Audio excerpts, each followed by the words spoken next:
Baik, Assalamualaikum warahmatullahi taala wabarakatuh. Very good day to everyone. So hari ini kita akan masuk kepada new chapter dan this chapter bertajuk mechanical wave. Okay. So sebelum kita pergi kepada what is mechanical wave, first kali kita akan define dahulu apa itu wave. Okay. So wave ini kita boleh define dia sebagai disturbance that travels away from the source. So dia mesti ada source lah, dia mesti ada source yang boleh menyebabkan berlakunya disturbance itu sendiri, dan this disturbance will carry energy as well. Okay, so itu adalah definition bagi wave. So untuk describe lebih mudah macam mana wave ini boleh terbentuk, saya ambil contoh paling mudah yang paling senang kita boleh dapat ialah water wave. Okay, so untuk berlakunya water wave, of course kita perlukan air lah. So imagine that we have a calm water yang di mana dia punya surface flat lebih kurang begini. Okay, so what will happen is next kita akan campakkan satu batu ataupun pebbles or any object. And what will happen is, tadi asalnya air tadi surface dia berkeadaan dalam keadaan yang tenang begini. Kemudian bila kita baling pebbles ataupun batu tadi, then what will happen, kita akan nampak dia punya formation yang begini. So inilah yang kita panggil sebagai water wave. So fungsi kenapa kita balingkan ataupun kita campakkan batu tadi adalah untuk mengacau surface tadi. Okay, that's what the keyword is. Okay, disturbance. Okay, so kita kacau dia punya surface of the water, and then that pebbles ataupun stone tadi bertindak sebagai source of the wave. Okay, so wave tadi mestilah ada source yang boleh menyebabkan terbentuknya wave, dan seterusnya kita akan nampak bahawa wave ini dia akan travel away daripada dia punya source, dan of course dia akan carry energy. So salah satu contoh yang paling mudah kita nampak ialah tsunami, which is one example of water wave, di mana dia carry energi yang sangat besar, dan dia boleh menyebabkan kemusnahan yang agak besar lah. Okay. Kemudian types of wave kita boleh bagikan kepada dua jenis secara general. First one kita panggil sebagai mechanical waves yang kita akan belajar dalam chapter ini, dan yang kedua yang kita panggil sebagai electromagnetic waves. Okay, so ada dua jenis, mechanical dan juga electromagnetic. Baik, untuk mechanical wave dia memerlukan medium, okay, untuk dia travel. So medium ini kita boleh sebut di sana contohnya ialah kita ada 3 state. Okay, kita ada solid, kita ada liquid, dan juga kita ada gas. So mechanical wave perlukan medium-medium ini untuk dia travel. Okay, kalau tidak ada medium ini dia tidak boleh travel lah. Kemudian contoh example of mechanical wave ialah water wave macam saya sebutkan tadi, dan juga sound wave. Okay, sound wave yang kita dengar itu adalah contoh mechanical wave. Okay. Kemudian electromagnetic waves. Okay, ini contoh yang kedua, example yang kedua. Which is electromagnetic wave, dia tidak sama macam mechanical wave. Dia tidak memerlukan sebarang medium untuk dia propagate. So propagate adalah nama lain bagi untuk travelling, untuk dia travel away. Okay, so propagate itu maksud dia. So contoh electromagnetic wave yang tidak memerlukan medium untuk dia propagate ataupun dia travel ialah radio wave. Okay, radio wave tidak memerlukan sebarang medium. Dekat vacuum pun dia boleh travel, sama juga dengan light wave lah. So yang kita nampak cahaya itu ialah sebenarnya bentuk wave, dan of course dia boleh travel through vacuum dan tidak memerlukan sebarang medium. Okay. Baik, selain daripada kita boleh kelaskan kita punya wave kepada dua group, major group tadi, which is mechanical wave dan juga electromagnetic wave juga kita boleh bahagikan dia kepada dua kumpulan yang lain, which is merujuk kepada transverse wave dan juga longitudinal wave. So kenapa kita boleh bagikan lagi kepada dua group ini? Berdasarkan kepada direction of its vibration and also its propagation lah. Baik, so kita tahu bahawa dekat untuk menghasilkan wave ini dia perlukan particle of the wave. Okay, so untuk transverse wave ini dia punya displacement ataupun direction of the vibration of the particle is perpendicular to its propagation. Dengan arti kata lain, kalau saya ambil contoh water wave di sini, let's say sekarang ini adalah kita punya water wave yang kita boleh nampak lah. Okay. So kita tahu bahawa kita punya wave dia akan bergerak, direction of propagation ataupun dia punya travel punya direction ialah ke arah, contohnya sekarang dia ke sebelah kanan. Okay, dia ke sebelah kanan. So ini kita panggil sebagai direction of its propagation lah. Kemudian dari segi kita punya wave particle, okay, di sini saya boleh tandakan bulat-bulat ini merujuk kepada dia punya wave particle lah. Okay, so apa yang berlaku dekat kita punya wave particle ini, sebenarnya dia akan vibrate lah. Dia akan vibrate ke atas dan juga ke bawah. So macam ini dia akan vibrate, ini naik ke atas dan ini akan ke bawah, ke atas dan yang seterusnya lah. Okay, so sekarang ni kalau kita nampak dari segi dia punya propagation, ini adalah direction of propagation dan yang hitam ini adalah direction of the vibration. Of course dia akan nampak bahawa kedua-dua direction ini adalah perpendicular to each other. Okay, so that's why kenapa kita panggil dia sebagai transverse wave. While untuk longitudinal, apa yang berlaku ialah the displacement of the particle is parallel to its propagation. So berbeza dengan transverse wave, dia punya direction of vibration ataupun displacement itu adalah parallel, same direction as the propagation. So contoh dia adalah sound wave, di mana di sini kita ada source dia. Okay, so here is your source yang akan hasilkan, dan kita tahu bahawa sound wave juga adalah type of mechanical wave. Maksudnya dia memerlukan medium. So medium kita sekarang adalah air. Dan macam mana kita boleh dengar sound wave is because of the vibration of your air. Okay, udara itu dia vibrate. Cuma sekarang ini kita tahu, let's say lah sekarang kita berada di sini, and then what will happen is kita punya, as your objek ini dia vibrate, dia akan juga menyebabkan kita punya air itu akan vibrate sekali. Okay, so apa akan berlaku ialah wave itu akan travel daripada source kita tadi ke arah kita lah. So that is kita panggil sebagai propagation speed, okay, ataupun dia punya direction of propagation. Dalam masa yang sama, okay, sebenarnya dia punya wave particle ini, yang saya lukis ni adalah dia punya wave particle. Dia punya vibration itu adalah ke arah kiri dan ke kanan.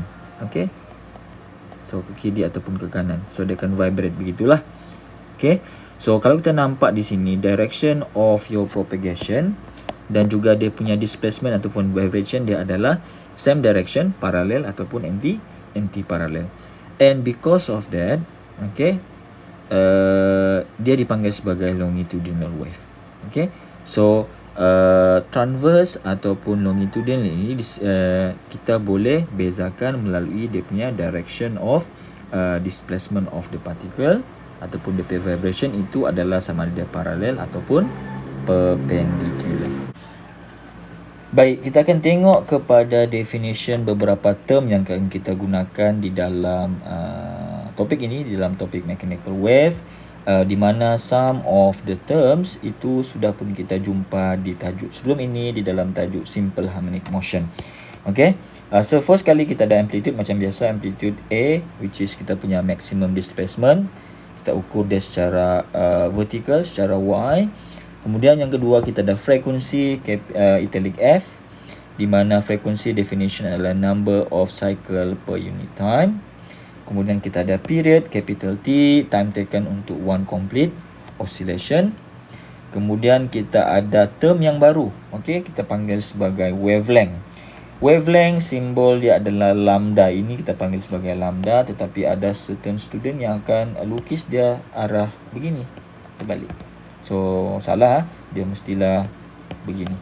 So that is wavelength, di mana wavelength ini adalah kita define dia sebagai the distance between two nearest point of same phase.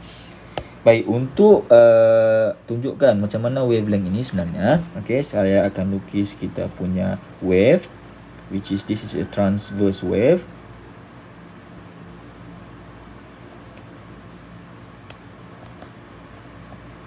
Seterusnya, kemudian ini kita boleh letakkan sebagai kita punya equilibrium point. So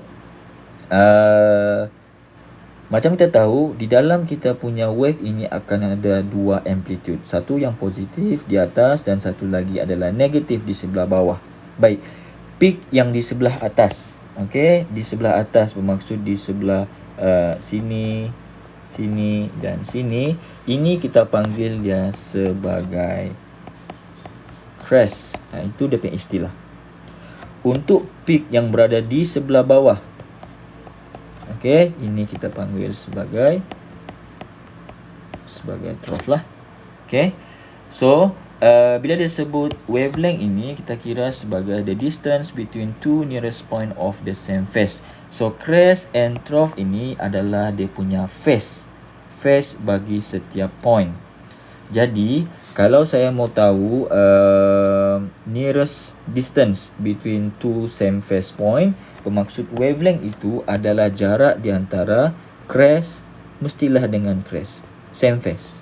So jarak di antara dua crest yang paling hampir ini kita panggil dia sebagai wavelength. Okey, selain daripada menggunakan crest, kita juga boleh gunakan trough, di mana dia adalah the nearest distance daripada trough yang ini kepada the nearest, ini paling dekat. So ini kita kira sebagai satu lambda. Okey. Kalau saya ambil jarak daripada point ini kepada crest yang satu lagi, ini tidak dikira sebagai lambda sebab dia bukan nearest. Okey, dia bukan nearest. So nearest adalah yang ini. So ini bukan nearest. Okey. Kemudian yang terakhir, term dia adalah kita panggil sebagai wave number. Simbol dia adalah K, di mana wave number ini adalah the number of wavelength per unit distance, ataupun kalau saya boleh letakkan dia dalam equation, maka dia akan menjadi K sama dengan 2 pi over wavelength. So 2 pi over lambda, dan unit dia adalah radian per meter. Kalau dia bagi tahu kita punya unit bagi distance itu adalah meter, dan dia akan jadi radian per meter lah. Okey. Baik, yang seterusnya adalah progressive wave. So progressive wave ini kita boleh define dia sebagai wave yang bergerak ataupun travels in a medium, which is progressive wave. Ini juga salah satu contoh mechanical wave, di mana bila dia travel itu dia tidak ada perubahan dari segi dia punya amplitude. Okay, without change in its amplitude. So setiap masa bila dia travel moving away from the source, dia punya amplitude sentiasa sama. Okay, dia tidak akan berkurang ataupun meningkat. Baik, untuk progressive wave ini dia ada equation dia kita letakkan sebagai y, okay, is equal to a sin bracket omega t plus minus kx. Okay, so apa maksud ataupun apa setiap term ini merujuk kepada apa? Okay, first kali kita tengok kepada y dahulu. So y ini merujuk kepada dia punya displacement. Okay, bermaksud displacement dia daripada kita punya equilibrium point. Displacement ini kita ukur secara menegak ataupun secara y-axis. So displacement boleh jadi ke atas ataupun ke bawah lah. Okay, itu arah direction of displacement. Kemudian yang kedua kita ada A. Of course lah, A ini merujuk kepada dia punya amplitude. Okay, so dia boleh di measure dalam unit, akan diberikan lah sama ada meter ataupun sentimeter. Kemudian yang seterusnya kita ada sin. Sin ini merujuk kepada shape of the graph. Okay, so sin kita sudah belajar dalam simple harmonic motion sebelum ini. Graph dia akan start daripada kosong lah. So daripada sini contohnya, so this will be graph sin. Kemudian yang seterusnya adalah kita punya di dalam bracket, di sana kita ada omega t. So what is omega? Omega merujuk kepada kita punya angular frequency. Okay, angular frequency, di mana angular frequency yang sebelum ini ialah omega sama dengan 2 pi over t ataupun 2 pi f. Okay, ini pun kita sudah belajar. Kemudian T merujuk kepada time given, bergantung pada soalan. Kemudian di sini kita ada plus minus. di dalam equation ini secara general saya letakkan plus minus, tapi sebenarnya dia hanya boleh ada satu sign saja dalam satu masa. Okay, so apa maksud dia? So positif atau negatif merujuk kepada kita punya direction of your wave. Okay, direction of your wave. Maksudnya dia propagates ke arah mana, dia travel ke arah mana. Okay, so bila dia positif bermaksud dia akan bergerak ke sebelah kiri ataupun left, ataupun kalau saya boleh wakilkan kepada axis, dia bergerak ke arah negatif x axis. Okay, tetapi kalau dia adalah negatif, dia akan bergerak ke arah kanan, di mana kalau kita boleh letakkan secara aksis dia bergerak ke arah positif x direction. Okay, so salah satu saja. Kemudian K. Okay, K ini merujuk kepada kita punya wave number, di mana wave number ini adalah simbol dia K sama dengan 2 pi over lambda ataupun over wavelength lah. Kemudian X, okay, merujuk kepada distance. So distance dia daripada dia punya source. Baik. Okey, yang seterusnya kita akan tengok kepada vibrational velocity dan juga propagational velocity. So ini adalah dua jenis velocity ataupun speed yang kita kena figure out di dalam progressive wave punya equation. Okey.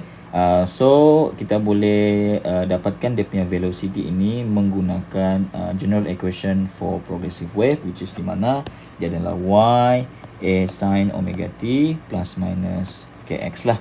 Okay, so untuk mencari vibrational, okay, ini adalah kalau dia vibrate bermaksud dia adalah mengikut arah y, dan propagational bermaksud dia punya mengikut arah x. So dia travels away from the source, while y pula, y tadi dia hanya bergerak sama ada atas ataupun bawah lah.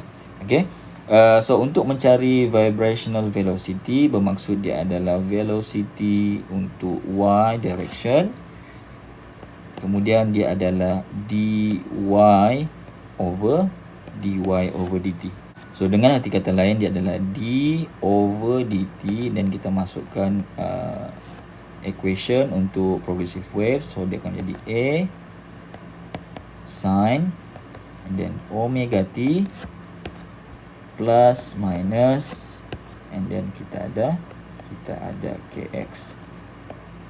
And then what will happen is daripada sana kalau kita differentiate, so kita akan dapat dia akan menjadi a omega, kemudian sin dia akan bertukar menjadi cos, kemudian yang di dalam bracket akan kekal benda yang sama, which is omega t, and then plus minus kx. Okay, so itu kita punya vibrational velocity, which is adalah Vy. So value ini boleh menjadi maximum. So Vy akan menjadi maximum value when kita punya T, okay, and X adalah kosong. So apa yang berlaku ialah Vy sama dengan A omega, kemudian cos. Since kita punya X dengan T adalah kosong, so dia akan menjadi kosong. So kita tahu bahawa cos kosong akan menjadi 1. So Vy yang maksimum adalah bersamaan dengan amplitude darab dengan angular frequency sahaja. Okay. Kemudian kita ada propagational velocity, di mana kita ukur dia mengikut arah X, di mana dia akan menjadi Vx sama dengan F, which is frequency, darab dengan lambda ataupun wavelength. Okay. Baik, kita pergi pada example yang pertama, example 2.11, di mana soalan dia sebut a wave is described by equation dia adalah y is equal to 3.5 sin 22 pi t, okay, plus pi over 3.0 x, where y and x measured in meter and t measured in second. Baik, Sama juga macam simple harmonic motion, bila kita dapat equation sebegini, kita akan compare dahulu dengan general equation. Di mana general equation kita ialah Y sama dengan A sin, kemudian dalam bracket kita ada omega T, and then dia ada plus minus. Okay, so bila dia ada plus minus, tapi dalam soalan provide plus sahaja, so bermaksud kita boleh pilih satu saja, so dia akan jadi plus. Okay, kemudian kita ada K, kita ada KX, dan baru kita akan compare equation yang diberikan dengan kita punya general equation. So bila kita compare, dan kita boleh tahu nilai bagi setiap term lah. Sebagai contoh, amplitude. Berapakah nilai amplitude bila kita compare equation yang diberikan dan juga kita punya general equation? Amplitude kita bernilai sebanyak 3.5. Unit dia apa? Unit dia adalah meter. Okay, so dimension di sini. Kemudian selain daripada itu, sin masih lagi sin yang sama. Kemudian kita ada 22 pi t compare dengan omega t. So bermaksud nilai omega kita ataupun angular frequency adalah sebanyak 22 pi. Okay, unit dia adalah radian per second. Kemudian plus, so sini pun ada plus, so dia samalah, tidak ada perubahan. Kemudian kita ada kx, and then dia adalah pi over 3 times with x. Bermaksud di sana kita boleh dapatkan nilai wave number kita adalah K sama dengan pi over 3.0. Okay, apa unit dia? Unit dia adalah radian per meter. Okay, so itu kita punya wave number K. Selepas kita compare, barulah kita akan cari ataupun kita jawab soalan. Okay, so first kali disebut find the amplitude. Amplitude daripada soalan amplitude kita ialah 3.5 meter. Determine the wavelength and the period. Okay, baik. Sekarang ini kita ada dua benda daripada equation tadi. Kita ada omega, which is angular frequency, dan juga wave number. Okay, so kalau ikutkan omega kita, angular frequency sama dengan 2 pi over t. So bermaksud di sini dengan menggunakan omega angular frequency, sebenarnya saya boleh cari nilai period. Okay, kemudian yang satu lagi kita panggil sebagai wave number. Wave number K tadi adalah 2 pi over lambda ataupun wavelength. So bermaksud dengan menggunakan wave number, saya boleh cari nilai wavelength. Okay, so next kita akan masukkan value, di mana omega adalah 22 pi, and then sama dengan 2 pi over t.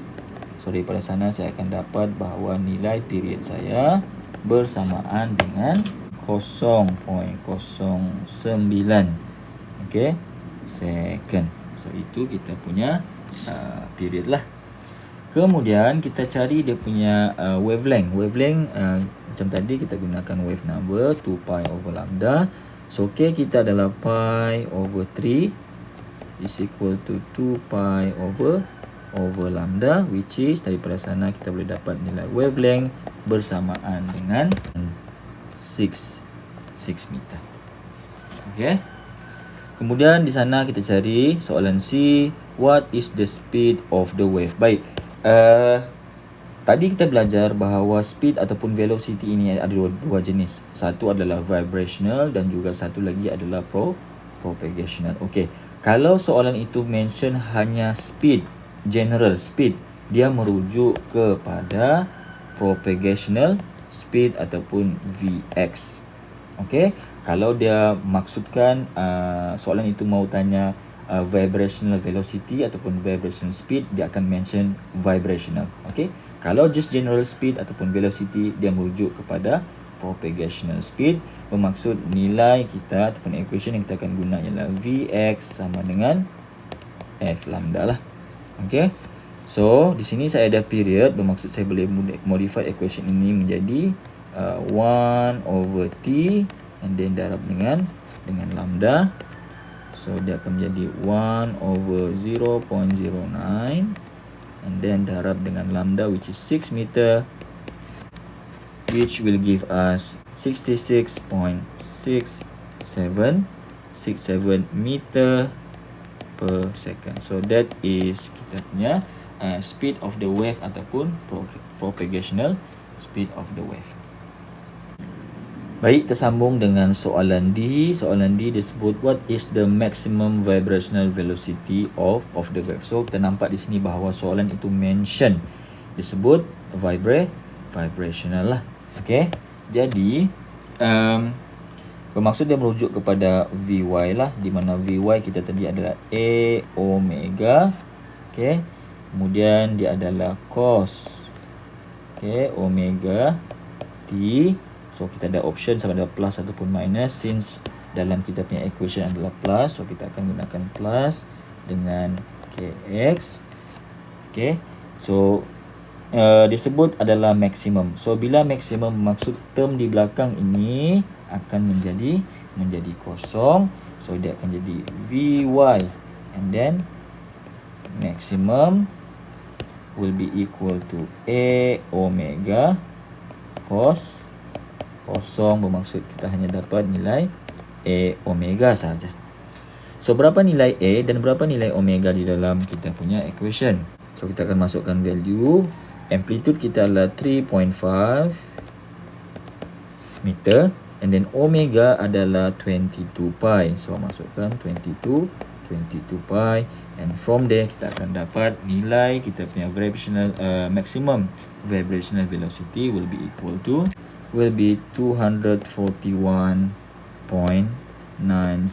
meter per second. Okay. So far saya masih lagi menggunakan mode calculator yang biasa. Okay, saya tidak apply ataupun saya tidak gunakan radian punya mode lah. So masih lagi mode yang biasa. Baik, kemudian yang seterusnya soalan E, soalan terakhir, in which direction does the wave travel?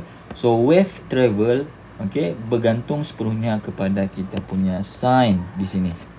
Okay, macam saya sebutkan sebelum ini, kalau dia adalah positif, bermaksud dia akan bergerak ke sebelah kiri lah. Okay, sebelah kiri, ataupun kita boleh mention di sini adalah ke arah negative X direction. Kemudian kalau dia negatif, bermaksud dia akan pergi ke sebelah kanan ataupun right. Okay, dia adalah positive X direction. So bila disebut which direction, di sini adalah positif, bermaksud dia akan bergerak ke sebelah kiri ataupun towards, okay, kita letak sini towards negative X direction. So kita boleh pilih mana-mana lah. So kalau kamu selesa dengan left, just mention left, and then kalau kamu mau lebih tepat, kamu boleh gunakan towards negative X direction. Okay. Okay, sekarang kita akan pergi kepada example 2.11, soalan F. Ini adalah soalan ekstra. Okay. Di mana soalan disebut sketch the graph of y against x when t is equal to 0. Baik, untuk equation yang ini, which is kita punya general equation tadi, bila kita masukkan nilai t sama dengan kosong, masukkan nilai ini ke dalam nilai t, maka equation ini akan berubah menjadi y sama dengan 3.5 sin and then t sama dengan kosong. So the overall 22 pi akan jadi kosong, and then dia akan end up dengan plus pi over 3x. So ini dia punya equation. Okay. So bila ini dia punya equation, soalan sebut sketch graph of y against x. Jadi inilah kita punya equation. Baik, untuk lukis graf kita kena tahu beberapa benda dahulu. First, kita kena tahu dia punya amplitude, di mana amplitude kita adalah 3.5 meter macam yang tadi. Kemudian nilai pi over 3 ini adalah kita punya nilai wave number ataupun nilai k. So dia adalah pi over 3 radian per meter. Dan kalau saya gunakan equation k sama dengan 2 pi over lambda, so dia akan jadi pi over 3 and then 2 pi over lambda, which is from there saya akan dapat nilai lambda itu sebanyak 6 meter. So sekarang ini saya ada amplitude dan juga saya ada nilai lambda sebanyak 6 meter. So So dengan menggunakan kedua-dua info ini barulah saya akan sketch graph. So graph yang kita diperlukan ialah graph Y against Y against X. So Y against X, Y measured in meter as well as X. Kemudian kita punya amplitude adalah sebanyak 3 point, dan kita punya amplitude adalah sebanyak 3.5 meter positif, and then satu lagi adalah negatif, which is negative 3.5. Okay, kemudian baru saya akan plot dia punya graph dia adalah sine, bermaksud dia akan start daripada kosong. So dia akan jadi, so this is satu oscillation, and then biasanya kita akan buat dua oscillation lah. Okay, alright. So jadi since kita punya x-axis sekarang bukannya time tetapi adalah x distance, bermaksud untuk satu complete oscillation nilai dia adalah wavelength ataupun lambda sebanyak 6. So saya akan tanda di sana 6 meter, and then the second wavelength will be 12 meter lah, 2 kali ganda. Okay, so this is the graph of Y against X when t is equal to 0. Alright. Okay. Kemudian yang kedua disebut sketch the graph of Y against X, juga benda yang sama when t is equal to 1/22 second. Okay, so from previous kita tahu bahawa kita punya amplitude adalah 3.5 meter, and then kita punya wavelength bersamaan dengan 6 meter. Okay, dan kita sudah pun lukis masa t sama dengan 0. Okay, kalau soalan provide t sama dengan 1/22 or any value selain daripada 0, bermaksud kita punya wave itu sudah pun bergerak. Okay, so dia bukan starting, dia sudah bergerak. Okay, so daripada kita punya equation ini kita tahu bahawa dia adalah positif. Dari segi dia punya sign, dia adalah positif, bermaksud kita punya wave akan bergerak ke mana? Dia akan bergerak ke arah left. Okay, so itu satu, dia bergerak ke arah left. Cuma berapa banyak? Itu kita kena tahu. Okay, so untuk tahu berapa banyak, kita boleh lukis graf dahulu supaya kita lebih mudah lah. Okay, so let's say this is your satu kita panggil satu oscillation lah. Okay, satu oscillation. Baik. Untuk satu oscillation yang penuh, okay, ini adalah sebanyak 2 pi. Separuh oscillation adalah pi. Dan suku, okay, suku sampai sini sebanyak itu adalah sebanyak pi over 2. Okay, dan kalau sampai sini dia adalah sebanyak 3 pi over 2. So kalau orang cakap dia sebanyak pi over 2, maka macam mana bentuk graf kita? Bentuk graf kita adalah begini sahaja untuk pi over 2. Kalau disebut pi, bermaksud kita punya graf akan menjadi beginilah. So ini sebanyak pi. Okay, kalau sebanyak 3 pi over 2, bermaksud dia akan menjadi setengah oscillation campur lagi suku lah. So this will be 3 pi over 2. Baik. Jadi sekarang ini, sebelum kita boleh lukis graf yang bergerak tadi, kita lukis dulu graf yang asal semasa t sama dengan 0. So when t is equal to 0, graf kita berbentuk macam yang asal tadi. Okay, graf kita begini. So graf ialah y meter, x pun adalah meter. Kemudian kita punya amplitude adalah 3.5. Sini saya sketch negative 3.5. Bentuk graf kita adalah sine. So dia begini. Satu wavelength, and then two wavelength, di mana dia adalah 6 meter and 12 meter. So ini semasa t sama dengan 0. Okey, semasa t sama dengan 1/22 second, equation kita, which is equation ini, dia akan menjadi y sama dengan 3.5 sin, and then bila kita masukkan nilai t ini 1/22 masuk ke dalam sini darab dengan 22 pi, kita akan dapati dia adalah sebanyak pi and then plus pi over 3x. So apa beza dengan equation yang sebelum ini? Apa beza dengan equation yang ini? Equation ini adalah y sama dengan 3.5 sin positif pi over 3x. So apa beza dia ialah kita ada tambahan pi di sini. So pi itulah yang menyebabkan yang akan bagi tahu berapa banyak kita perlu gerakkan kita punya graf. Okey, bermaksud sekarang ini since kita punya graf itu bergerak ke sebelah kiri, bermaksud dia akan bergerak ke sebelah kiri. Berapa banyak? Sebanyak pi. So berapa banyak pi itu? Kalau kita boleh tengok daripada graf, bermaksud pi itu adalah sebanyak sampai sini. So next, bentuk graf kita akan menjadi, bila kita gerakkan dari sebelah kiri, y meter, and then this will be x meter. Okay, kemudian 3.5 negatif 3.5. Okay, so bila kita bawa ke sebelah kiri, bermaksud part yang ini akan ke sebelah kiri. So dia akan hilang lah. Jadi graf kita akan start bukan daripada atas sudah. Dia akan bergerak, dia akan menjadi daripada bawah. Okay, so kita akan lukis.